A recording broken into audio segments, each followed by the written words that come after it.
Okay. Hello, welcome to chapter 13 of Varjak Poor. Varjak Poor is written by S.F. Said, illustrated by Dave McKean.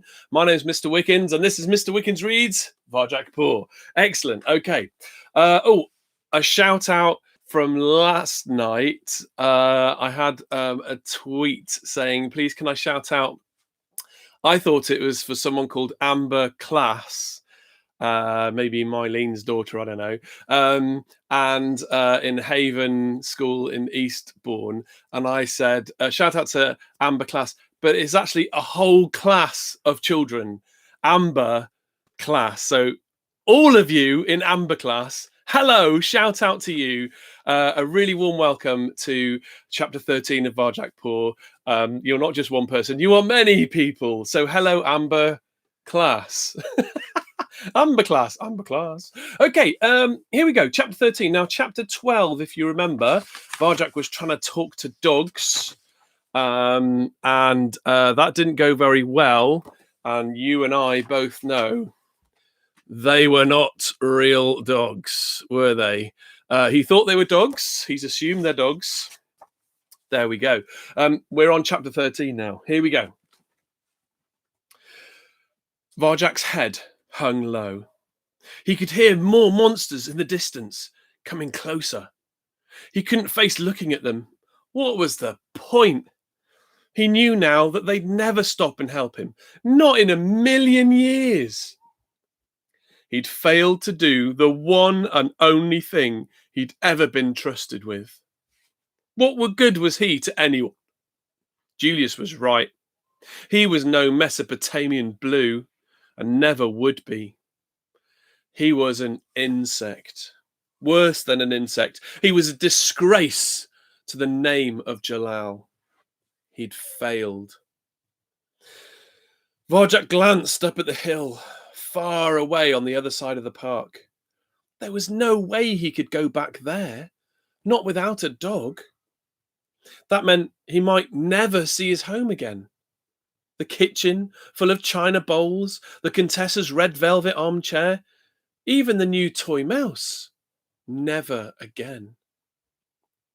He slunk into an alley that led away from the monsters, away from the hill, away from his memories of home. This alley was narrow and dark with the shadows of night.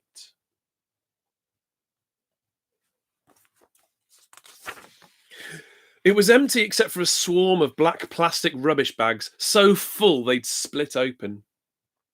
Ruined food seeped out of the bags like blood from a wound. The ground was slippery with scraps, soggy bread, slimy fruit, discarded and decaying in the dirt.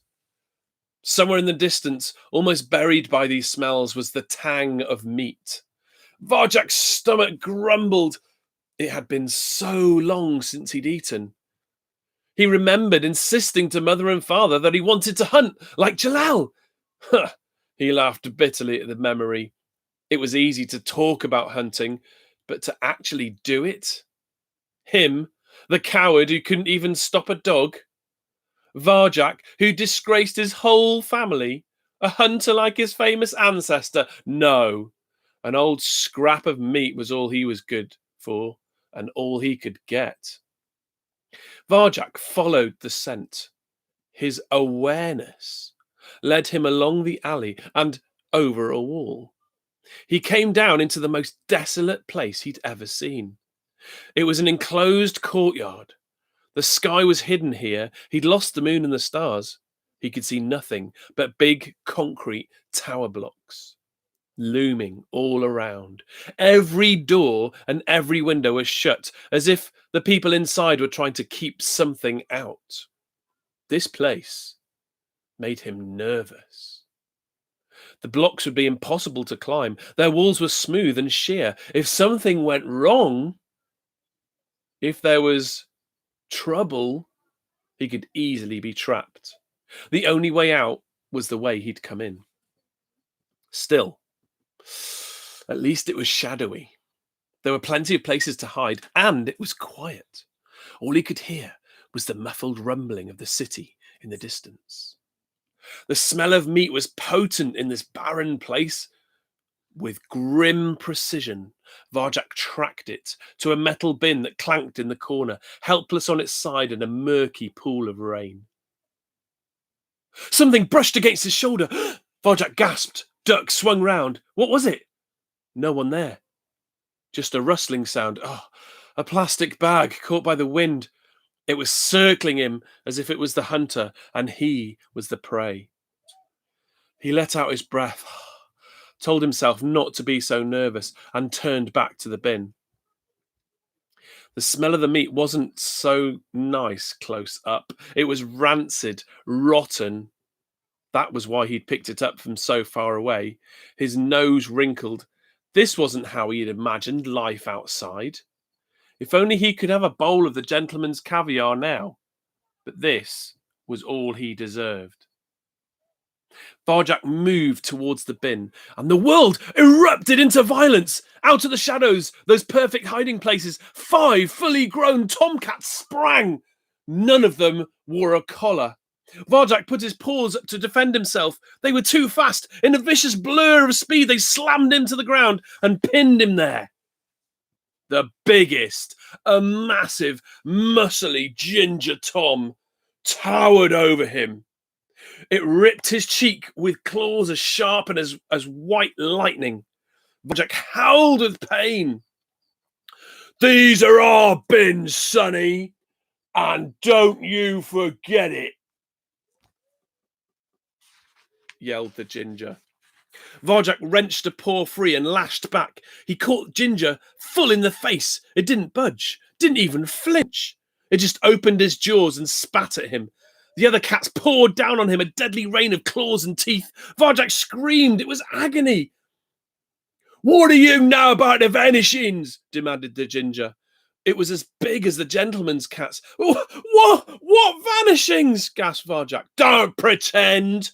Claws raked across Varjak's side. Bony paws pummeled his head. He clenched his eyes tight and curled into a ball. Off in the distance, he could hear a siren wailing. This was it. This was the end. He was going to die alone in this lifeless concrete place, and no one would ever know. A sense of relief washed through him. He was glad it was over. He didn't want to live anymore. He didn't deserve to live, not after he'd let everyone down. Already it seemed very far away, like it was happening to someone else. His body felt cold and weightless, as if from a great height through a curtain of pain he could hear voices talking. He wondered vaguely whose they were. "Leave him alone, Ginger," a gravelly voice. "Well, look who it is. Friend of yours, is he, Holly?" "Leave him. He doesn't know anything." "Ha! He'll learn." Something crunched into Varjak's ribs. Purple pain seared through his body and faded to black. Whoa, that's the end of chapter 13. Who came to his rescue, I wonder? Oh, man. Very, very exciting.